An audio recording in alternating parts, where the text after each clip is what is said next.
Om, saudara-saudara yang kekasih, semoga saudara semua berada dalam keadaan baik dan sehat-sehat saja adalah doa saya. Saya menemukan sesuatu yang sangat menarik sehubungan dengan arti nama Hamas atau arti kata dari Hamas. Kemudian nantinya kita akan bandingkan arti nama Hamas ini dengan arti dari kata Israel. Nah, tapi sebelum kita ke sana, mari kita pergi lebih dahulu ke Matius pasal 24 ayat 37 yang berkata begini. Matius pasal 24 ayat 37, sebab sebagaimana halnya pada zaman Nuh, demikian pula halnya kelak pada kedatangan Anak Manusia. Alkitab menyebutkan keadaan dunia atau manusia yang hidup di dunia kita sekarang ini akan sama dengan keadaan manusia yang hidup di zaman Nuh, bahkan juga di zaman Lot menurut Alkitab. Dua zaman ini atau manusia yang hidup di dua zaman ini adalah manusia yang moralnya sudah jauh menurun atau merosot. Manusia di zaman ini adalah manusia yang jahat dan dipenuhi dengan kekerasan. Sama seperti apa yang kita saksikan di zaman di mana kita tinggal sekarang ini. Dunia sekarang ini atau manusia yang tinggal di dunia kita ini adalah manusia yang jahat. Moral manusia sudah merosot, sudah menurun jauh dan tidak lagi ada rasa takut untuk melakukan satu tindak kejahatan. Dan dipenuhi dengan kekerasan. Sekarang mari kita pergi ke Kejadian pasal 6 untuk melihat satu kata yang sangat penting yang berhubungan dengan kata Hamas. Mari kita pergi ke Kejadian pasal 6 ayatnya yang ke-11. Apa kata Alkitab di sana? Kejadian pasal 6 ayat 11 berbunyi begini. Adapun bumi itu telah rusak di hadapan Allah dan penuh dengan kekerasan. Nah, saudara yang kekasih, kata kekerasan dalam Hebrew Bible, lebih khusus lagi dalam bahasa Ibrani. Nah, bahasa Ibrani adalah bahasa asli Alkitab Perjanjian Lama dan adalah salah satu bahasa yang tertua di dunia. Selain bahasa-bahasa yang lain tentunya. Nah, kata kekerasan dalam bahasa Ibrani datang dari kata Hamas. Saudara bisa lihat gambar yang saya taruh di screen ini. Kata Hamas artinya violence atau wrong atau tindakan yang salah.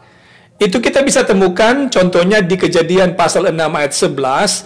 Juga kita bisa dapatkan di Mazmur pasal 7 ayatnya yang ke-17. Mari kita lihat apa kata Alkitab dalam ayat ini.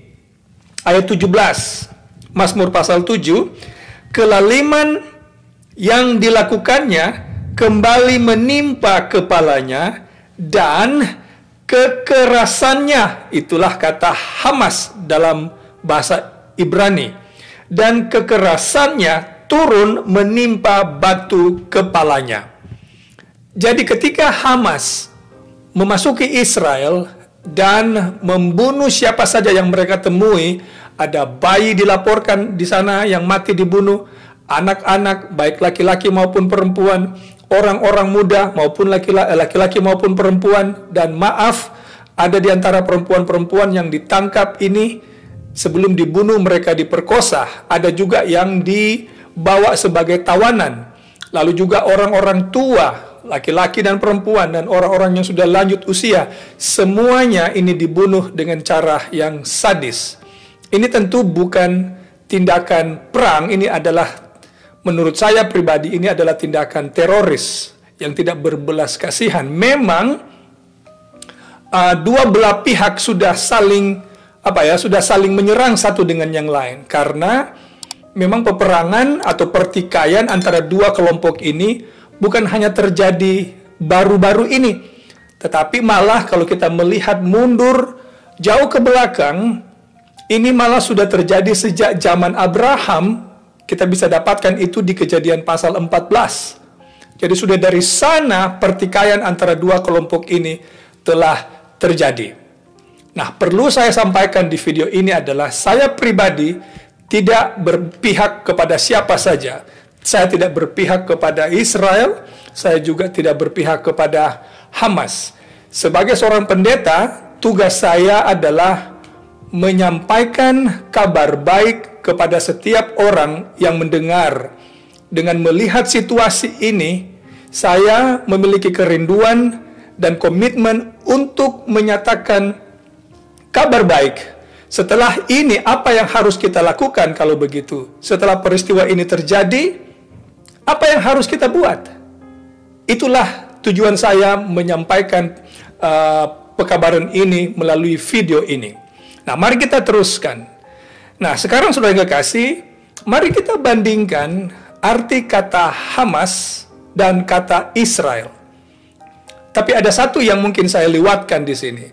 Kalau kita bertanya arti kata Hamas kepada saudara-saudara kita dari Muslim, kata Hamas memiliki arti yang berbeda, yaitu courageous atau brave, semangat, dan semua arti-arti ini memiliki konotasi yang baik, konotasi-konotasi yang positif.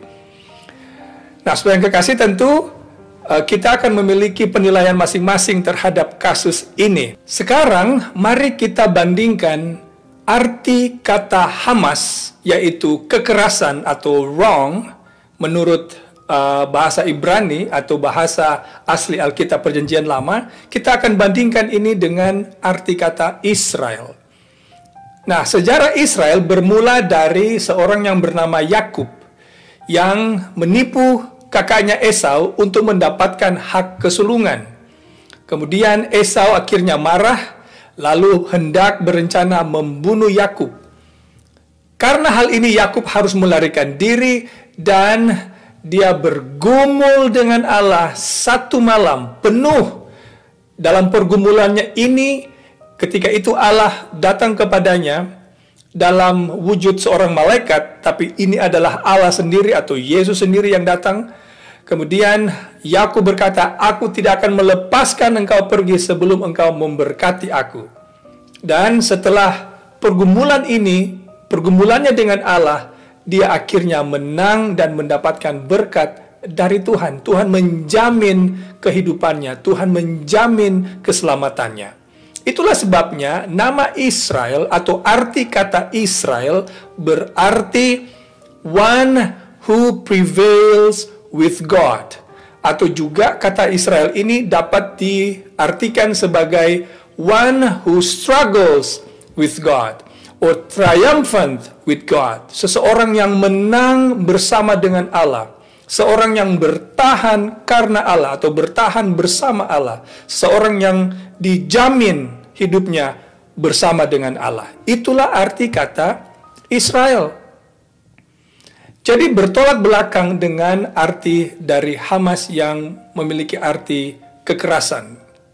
Nah, saudara yang kekasih, mari saya alihkan sedikit saja perhatian saudara kepada apa yang terjadi belum lama ini sejak perang ini dimulai, yaitu para pengkhotbah dari gereja evangelikal mengkhotbahkan, lalu ini diposting di YouTube. Saudara bisa temukan ini di YouTube, di mana mereka mengabarkan, menyatakan, menyerukan bahwa Israel akan kembali membangun kota Yerusalem atau dan juga Ka'bah Yerusalem. Lalu ada beredar kabar bahwa katanya Israel akan menggusur Masjid Al-Aqsa yang berdampingan dengan Dome of the Rock, yaitu Hebrew Temple atau Ka'bah Yerusalem, karena dua bangunan ini berdekatan. Tentu ini memicu kemarahan dari saudara-saudara kita dari umat Muslim, oleh sebab saya tahu, sepengetahuan saya, Masjid Al-Aqsa adalah salah satu tempat yang dianggap sebagai tempat kudus, tempat suci bagi kaum Muslim. Nah, ini salah satu isu yang bisa saja memicu pertikaian ini, yang memicu penyerangan ini. Tentu pasti ada alasan-alasan yang lain di balik penyerangan ini. Nah, saudara yang kekasih, benarkah Israel akan kembali membangun kota Yerusalem beserta dengan Ka'bahnya dan akan kembali mendapatkan atau kembali kepada puncak kejayaan seperti yang ada di Perjanjian Lama? Tentu saja tidak. Ayat-ayat yang digunakan oleh para pengkhotbah ini, salah satunya yang dikutip adalah Amos pasal 9. Sebenarnya kegenapan Amos pasal 9 bukanlah berbicara tentang Israel akan kembali membangun kota mereka lengkap dengan Ka'bah Yerusalem. Karena kegenapan dari Amos pasal 9 sebenarnya adalah ketika Israel akan kembali pulang dari penawanan Babylon dan kembali ke negeri mereka. Sisi eskatologi atau penggenapan akhir zaman dari Amos pasal 9 adalah ketika Allah satu saat nanti akan mengumpulkan semua umat tebusan yang disebut sebagai Israel, bukan lagi Israel lahiriah. Saya akan terangkan sebentar dalam video ini, tetapi Israel rohani, karena semua orang yang menerima Tuhan disebut oleh Alkitab sebagai keturunan Abraham. Sekarang kita buka buku Lukas pasal 21, kita akan baca ayatnya yang ke-24. Ini pasal berbicara tentang keruntuhan Yerusalem. Saudara bisa baca itu dari ayat 20, tapi menghemat waktu saya hanya akan baca ayat 24 saja. Dan mereka akan tewas oleh mata pedang dan dibawa sebagai tawanan ke segala bangsa, dan Yerusalem akan diinjak-injak oleh bangsa-bangsa yang tidak mengenal Allah sampai genaplah zaman bangsa-bangsa itu. Jadi ini adalah nubuatan runtuhnya Yerusalem yang digenapi tahun 70 ketika Roma menghancurkan Yerusalem, lalu bangsa Yahudi ini tersebar ke seluruh dunia, dan Roma ini memang diinjak-injak oleh bangsa kafir, dalam hal ini adalah bangsa Roma.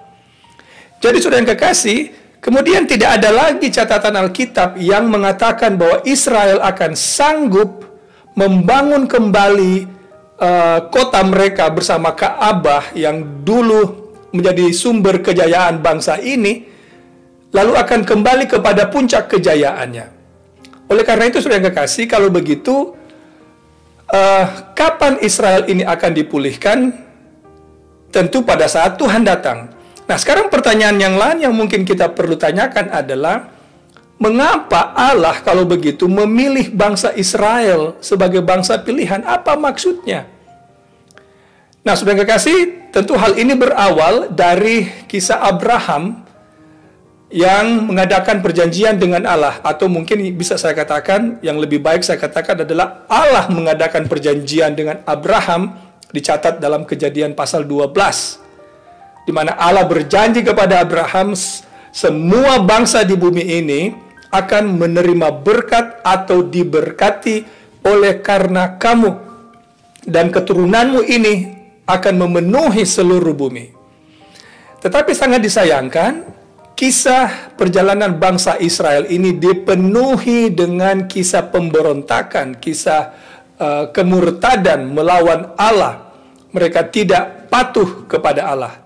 Meski demikian, Yesus masih menyatakan bahwa keselamatan itu melalui bangsa Yahudi. Di mana kita bisa temukan itu? Mari kita pergi ke buku Yohanes pasalnya yang keempat. Kita akan dapatkan catatan menarik apa yang Yesus katakan di sana. Buku Yohanes pasal 4, kita akan baca ayatnya yang ke-22. Sebab keselamatan datang dari bangsa Yahudi. Ini kata Yesus. Sayangnya, bangsa Yahudi menolak Tuhan. Dan Daniel menubuatkan dalam nubuatan Daniel pasal 8 bahwa di akhir masa 490 tahun Yerusalem atau Israel akan ditolak Tuhan, dan ini digenapi pada tahun 34 AD ketika Stefanus dilontari dengan batu. Ini adalah puncak penolakan bangsa Yahudi atau bangsa Israel terhadap Tuhan, dan Tuhan sejak saat itu menolak bangsa Israel sebagai bangsa pilihan, kemudian menyatakan keselamatan sekarang atau Injil kabar baik ini bukan hanya milik orang Yahudi, tetapi milik semua orang. Dari mana kita tahu? Mari kita baca apa kata Petrus di 1 Petrus 2 ayat 9 dan ayatnya yang ke-10. Saya bacakan kepada saudara. Tetapi kamulah bangsa yang terpilih, imamat yang rajani, bangsa yang kudus, umat kepunyaan Allah sendiri, supaya kamu memberitakan perbuatan-perbuatan yang besar dari Dia yang telah memanggil kamu keluar dari kegelapan kepada terangnya yang ajaib. Lalu ayat 10, kamu yang dahulu bukan umat Allah. Dahulu kita, orang-orang yang non-Israel, bukan umat Tuhan. Karena Allah hanya pilih umat Tuhan, Israel sebagai umat Tuhan. Ada bangsa-bangsa yang lain, tapi Allah hanya memilih Israel. Tetapi yang sekarang telah menjadi umatnya, yang dahulu tidak dikasihani, tetapi yang sekarang telah beroleh belas kasihan. Kalau begitu sekarang pertanyaan, siapa Israel kalau begitu saudara yang kekasih? Well, Israel menurut Alkitab adalah mereka yang menerima Tuhan sebagai juru selamat pribadi mereka. Mari kita baca tulisan Rasul Paulus di buku Galatia pasal 3 ayat 27 sampai 29 berkata begini, karena kamu semua yang dibaptis dalam Kristus telah mengenakan Kristus.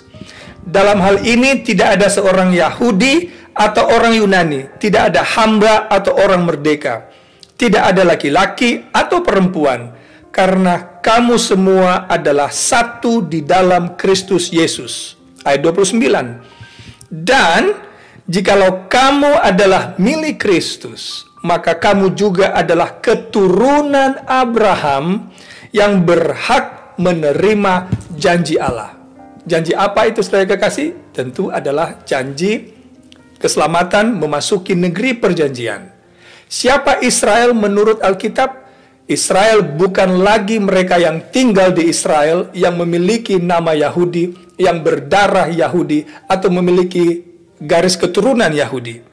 Tetapi Israel menurut Alkitab adalah mereka yang menerima Yesus sebagai Tuhan mereka, sebagai juru selamat mereka.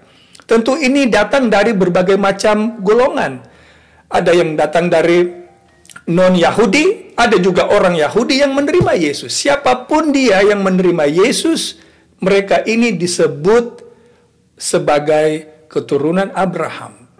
Siapapun dia, datang dari agama apapun dia, kalau dia bergabung dengan barisan umat Tuhan yang menerima Yesus, mereka disebut sebagai Israel.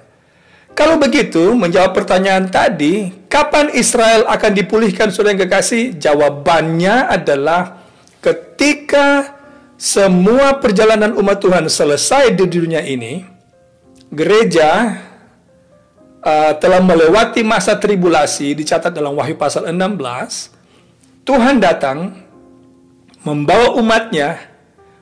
Disinilah orang Israel, bukan lagi lahiriah, tapi Israel rohani, akan kembali menerima kejayaan hidup mereka. Kenapa? Karena mereka akan mewarisi tanah perjanjian, bukan lagi Kanaan duniawi, tapi tanah perjanjian Kanaan sorgawi.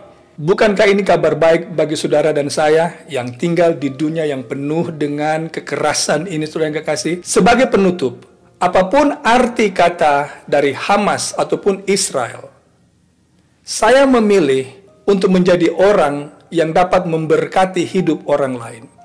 Saya memilih mengasihi orang lain. Saya memilih mengampuni orang yang bersalah kepada saya. Saya memilih memberkati hidup orang tanpa melihat latar belakang orang itu, agama orang itu. Karena penghuni sorga adalah mereka yang mengasihi semua orang. Kiranya Tuhan memberkati saudara sekalian, dan kiranya video ini bermanfaat bagi saudara. Tuhan memberkati. Amin.